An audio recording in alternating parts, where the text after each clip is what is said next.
नमस्कार, कमोडिटी 360 में आपका स्वागत है। मैं हूं मनीषा गुप्ता और एमसीएक्स पर कॉटन वायदा डिलीवरी में चला गया है और 30 दिसंबर को एक्सपायर भी हो जाएगा।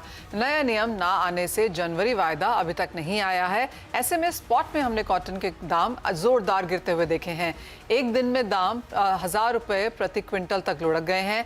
ऐसे में बाजार और किसानों को क्या उम्मीद है, यही बताने के लिए हमारे साथ जुड़ रहे हैं एससी कमेटी ऑन एग्री के मेंबर अनिल घनवत, पंजाब से कॉटन के किसान सुधीर बिश्नोई और राजस्थान से कॉटन के किसान अंकुर बिहानी। आप सभी का कार्यक्रम में स्वागत है। बहुत शुक्रिया यहाँ पर साथ जुड़ने के लिए भी।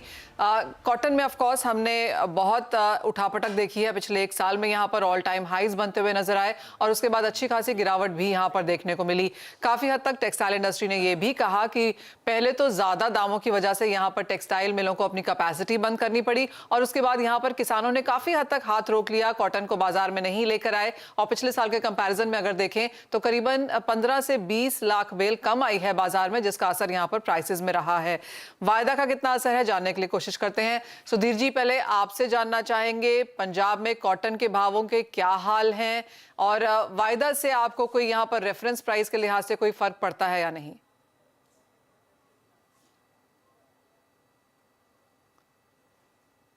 सुधीर बिश्नोई जी, आपको मेरी आवाज आ रही है?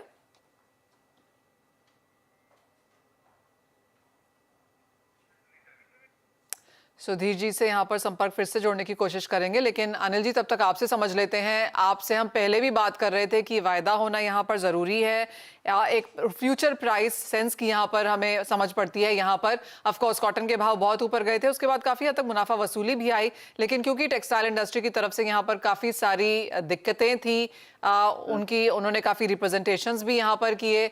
नए जो यहाँ पर सीजन है जनवरी ऑनवर्ड्स, अब यहाँ पर कोई वायदा नहीं है देखने के लिए और एग्जैक्टली जैसे ही यहाँ पर 23-24 दिसंबर हमने आता हुआ देखा, वायदा में नया काम नहीं हो सकता, वायदा यहाँ पर डिलीवरी में चला गया, एक 10% की गिरावट यहाँ पर मंडियों में देखने को मिली है। कैसे देखते हैं आप ये सारा प्रोसेस? तो वायदा ना होने के नतीजे तो सामने आ रहे हैं जी। एक दिन में 1000 रुपए के में गिरावट दिखाई दी और किसानों ने मजबूरन रास्ते पे आने के लिए अभी शुरुआत की है।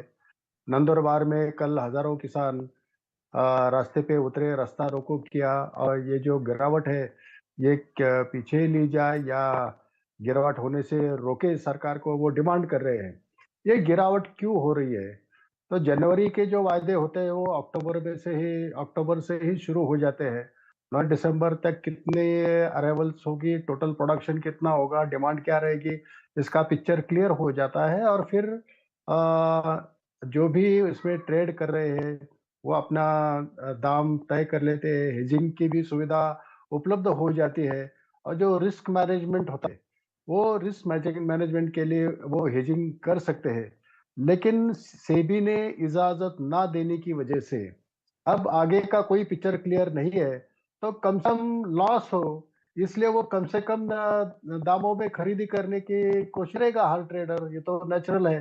तो इसकी वजह से ये दाम गिरे हुए हैं और ये सब टेक्सटाइल लॉबी का जो प्रेशर होता है, जब जब दाम बढ़ते हैं तब टेक्सटाइल लॉबी का प्रेशर गवर्नमेंट पे आता है। अब वो उनके प्रेशर के आगे झुककर सरकार या सेबी इस तरह के निर्णय लेती है, लेकिन इससे फिर एक बार मैं कहूंगा कि इसकी मार सिर्फ किसानों पे ही पड़ती है और बहुत बुरी तरह पड़ेगी, क्योंकि पिछले साल यानी इस साल ज्यादा बारिश की वजह से वैसे ही प्रोडक्शन कम आ रहा है।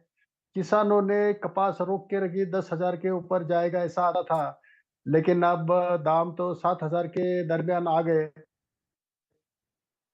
अनिल जी, टेक्सटाइल मिलों ने यहाँ पर काफी जोर लगाया कि इंपोर्ट ड्यूटी में कटौती हो जाए या फिर वायदा में जिस तरह की तेजी है वो यहाँ पर ना दे